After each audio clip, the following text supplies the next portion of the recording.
The internet rules, but as much as you love the web, sometimes you need to step away from the computer and cook up a good meal. In under 30 minutes, you can get back to surfing. Stat! Today, we're scoffing an Italian favorite, saltimbocca-inspired cutlet sandwiches with crispy prosciutto and a tangy sweet pickle and sage mayo. Then, we're making my Nonna Carmela's penne al forno, a penne pie baked with express bolognese and gooey mozzarella. And finally, a sweet and savory Moroccan couscous with butternut squash, sweet figs, and pistachios. Me.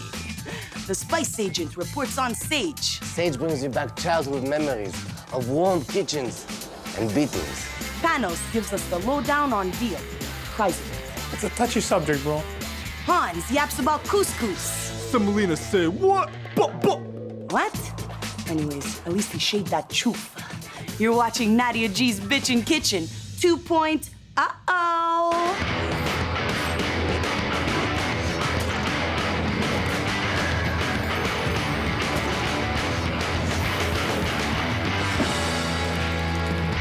Squibblebots, I'm Net Gen to the Intel core.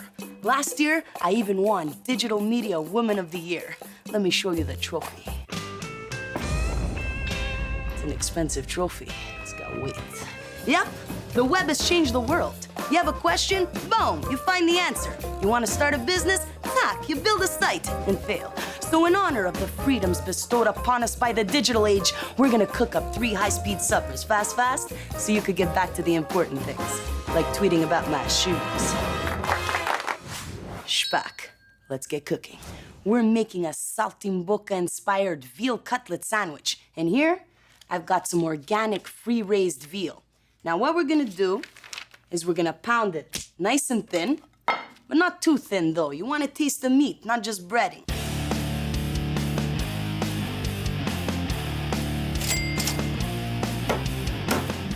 While I beat this baby beef with brass knuckles, here's Panos with more on veal. Veal is a touchy subject, man. But what's nice about free-raised veal is that the calves are free to roam the open pastures with their mothers, snuggling and prancing. They may not live a long life, but at least it's a good life. Anyways, if you're not into veal for whatever reason, like maybe you're a compassionate human being with a conscience and a soul, then you can always use beef tenderloin or chicken breast, sliced thin and pounded. You're in a better place now.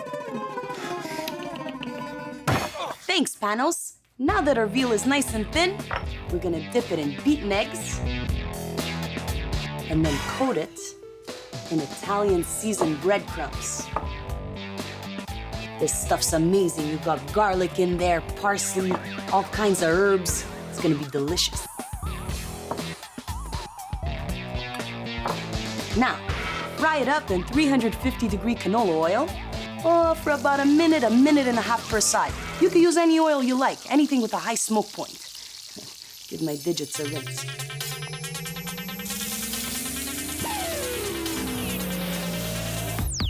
While this fries, let's talk a little bit about the technophobes out there. All those geezers that complain, but the web is pulling us further apart. And that's a bad thing. I don't know about you, but human contact makes me uncomfortable. All those germs and awkward silences.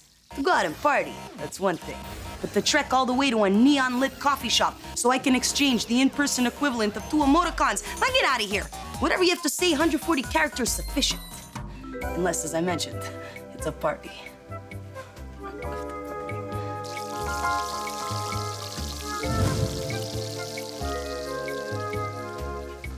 Our veal cotoletta is ready. When we get back, we're gonna crisp up some prosciutto, finish this sandwich, and shkoff! So don't touch that dial, because it doesn't exist anymore.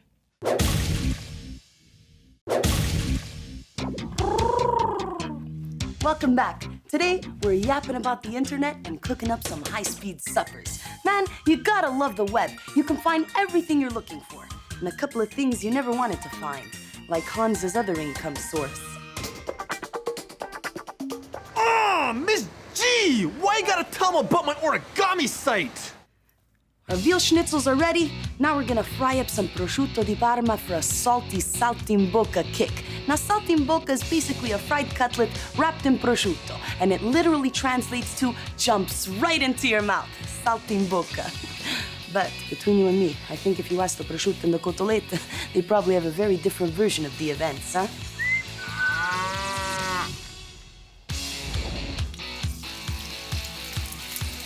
Oh, yes.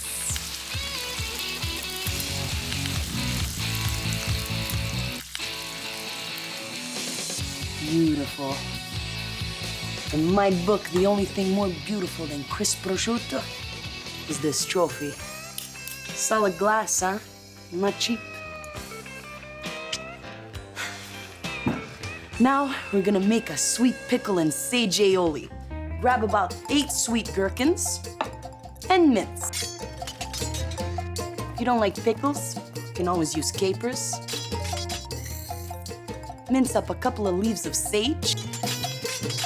Scaff this goodness in half a cup of your favorite mayonnaise. You can make your own aioli too. This is high-speed suppers though, huh?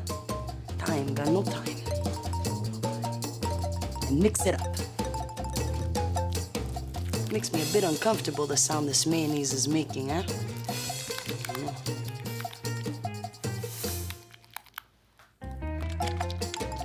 On that note, here's the spice agent with his sage report. Thank you, Nadia. Sage has a woodsy aroma and a slight peppery oregano flavor. The word sage comes from the Latin word salvere, which means to save, because in ancient times it was used to treat everything from the common cold to profuse sweating. And in modern times, it's clinically proven to help manage Alzheimer's. Anyways, according to a recent study, Canadians' usage of the internet more than doubles the worldwide average. Which makes sense because Canadian television is the worst! Back to you, Nadia! You know we're Canadian, eh? No comment. Freaking, כי יחזקאל מזרחי. Let's finish this sandwich. Here, I got a toasted Kaiser roll. Gonna slather it with some of our tangy sweet pickle and sage mayo. Then, we're gonna add our gorgeous cotolette, crisped prosciutto, fresh romaine leaves. Behold, the cutlet sandwich! I love this sandwich so much that I actually stole one from a classmate in grade 5. Look, this kid Patrick, he was always tempting me with big paninis full of the good stuff.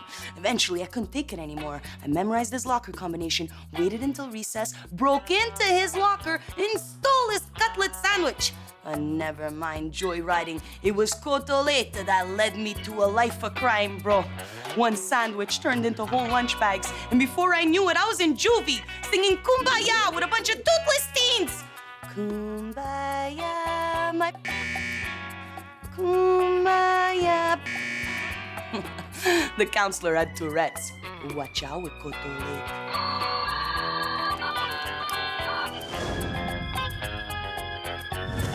Strophe. It's a perfect side dish, huh? Next up, we're making penne al forno, penne pie. This was my grandmother's specialty. Well, that and saying yay, yay, yay when she didn't understand a word you were saying. Anyways, this dish rocks. We're talking tender penne smothered in a meaty bolognese sauce loaded with gooey mozzarella. And if that wasn't enough, we're gonna bake it so the edges get all nice and golden and crispy. We'll start with the bolognese. Heat a saucepan on medium. Scaff in 2 tablespoons of extra virgin olive oil. Now, smash 2 garlic cloves. Pop them in.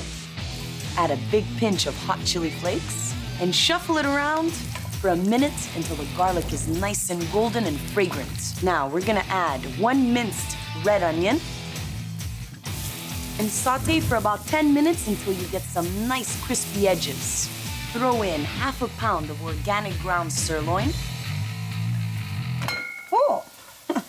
Break it up with your spoon and cook it for about 5 minutes until you get some beefy crumbles. That's a technical term I learned at the Culinary School of Hard Wooden Spoons. Pour in 4 cups of hand-crushed San Marzano tomatoes. Add a big handful of fresh minced parsley, big pinch of dried oregano, a bay leaf, yeah, big pinch of raw sugar, bring out the sweetness of the tomato, big pinch of sea salt, freshly cracked peps, give it a good stir, and sakata, too easy. Leave it alone, let it simmer 20 minutes. When we get back, we're gonna inhale this bolognese, and I'm gonna give you some advice on the top 3 things you need to stop doing on Facebook. So, stay hungry. It's good to dance, no? Welcome back to High Speed Suppers. Our bolognese sauce has come a long way. But so has the internet. What? You try relating freaking bolognese to the web. What I was going to say was, the internet has gotten so advanced, you don't even need to spell anymore. You just smash your hand down on the keyboard, and Google's like, did you mean topless photos of Christian Bale? Sometimes Google is wrong there, but you get the picture. Here, I got 1 pound of penne lisce. Now, penne lisce is the penne without the ridges. Lisce means smooth. We're gonna boil these in salted water for about 8-9 minutes.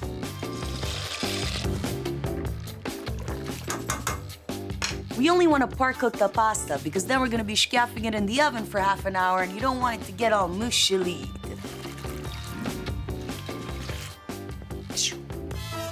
Ow! Now, add half the sauce to our penne and delicately mix it together. This is one of the most important secrets to good pasta. You always want to mix a bit of the sauce with the pasta. This way it absorbs all the flavor. Good. We'll grease a baking dish with about a tablespoon of unsalted butter. Add a thin layer of penne. About a 1/4 cup of sauce. 1/3 of a cup of grated mozzarella. 1 tablespoon of grated Parmigiana. And repeat. Repeat the layers until all the penne is finished. And top it off with some more mozzarella and Parmigiana. And bake this biche at 350 for half an hour until the edges are golden and bubbling.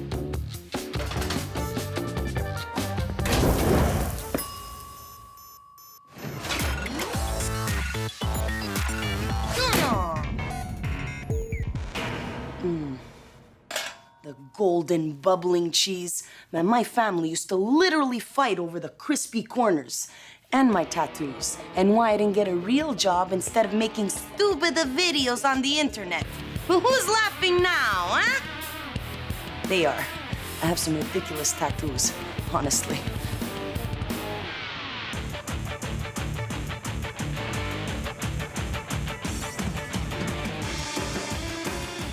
The meaty bolognese, full of garlic, all those herbs, a little bit spicy.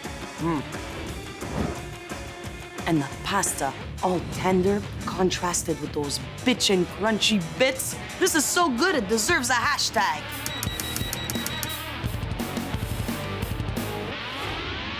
On to our sweet and savory Moroccan couscous with butternut squash, figs, and pistachios. Sounds good? Good. Heat 2 tablespoons of extra virgin olive oil on medium. And smash 2 garlic cloves. And schiaff them in. Finely dice 1 yellow onion.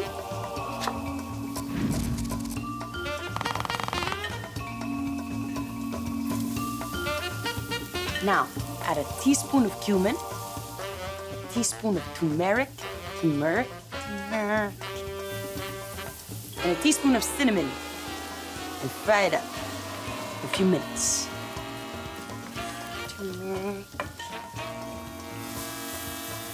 Slice a peeled butternut squash, a zucchini, a red bell pepper, and a peeled turnip into bite-sized chunks. It smells so fruity.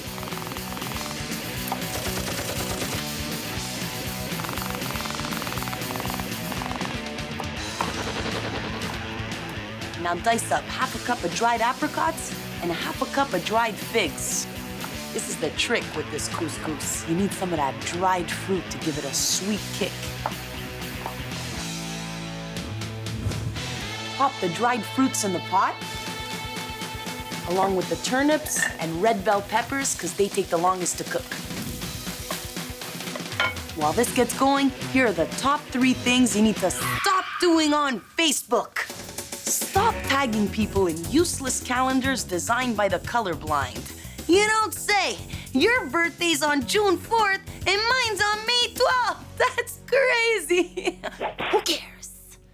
Stop inviting people you barely know to random-ass parties. Sorry, Bob.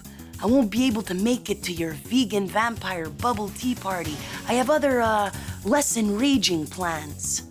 And finally, really stop playing nerdy games in public. Seriously, if you've reached such a social low that you're hunting for magical eggs to build a happy shed, bro, do yourself a favor and at least pretend to look busy. When we get back, we're gonna finish this Moroccan couscous, and I'm gonna give you some creepy food for thought on how the web has taken over our lives. Is that creepy enough? Yeah. Good. Now, I've been online a long time. From Napster, before Metallica ruined it, to the glittery GIF-infested ruins of MySpace, to Foursquare. You use Foursquare? Bull. For me, the web started off as a hobby. Then it became my business. And with the social web, it's now become my life. Here's some food for thought. The definition of a virus is an entity that uses a living host to reproduce and survive. Every second that we spend online, we help the web replicate. Bit by bit, byte by byte. Which begs the question, are we using the web, or is the web using us? It doesn't matter. You can't turn it off. From banking to medical, we now need it to survive. Gotta go. Feeding time. This smells amazing. The cinnamon, the turmeric. We're gonna add 4 cups of organic chicken stock, our squash and zucchini, 2 cups of chickpeas, rinsed, and mix it up until the veggies are tender. Here, I've got 2.5 cups of water I've brought to a boil. Gonna throw in 2 cups of couscous, give it a stir, cover it up, take it off the heat, and let it sit for 5 minutes. It could stand too if it wants. Here's Hans with more on couscous. Miss G, couscous is made from semolina. Everybody knows that. But what you probably don't know is that 1 cup of couscous has 6 grams of protein, compared to only 4 grams found in rice. But if you want a real protein kick, try quinoa. This stuff has a whopping 8 grams of protein per cup. What's great about couscous and quinoa, not only is it healthy and tastes great, but it cooks super fast. Don't get me wrong, I love brown rice, but I could think of better things to do with 45 minutes of my time.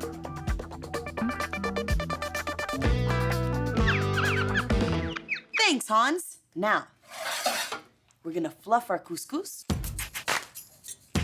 scaffing a bit in a bowl, ladle on this fragrant Moroccan stew.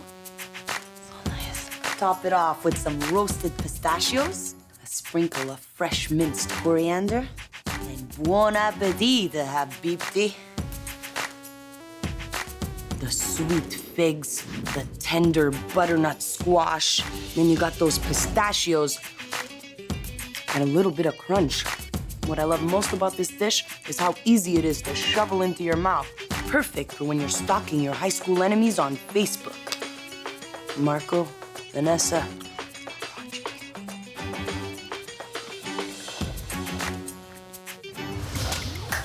Today, we cooked up 3 high-speed suppers dedicated to the internet. Man, I owe it all to the web. Without it, I'd be plagued by a fulfilling social life, happiness, and inner peace. The point is... Miss Jacia, Oh. did you steal a cutlet sandwich from a certain Patrick Aliberti circa 1990? I just borrowed it. That was a long time ago. Don't worry about it, bro. It's not... You have the right to remain silent. Anything you say can and will be held against you in a court of law. Do you like purple garlic? Oh, I do. Woo! Alla prossima! Snipers engaged.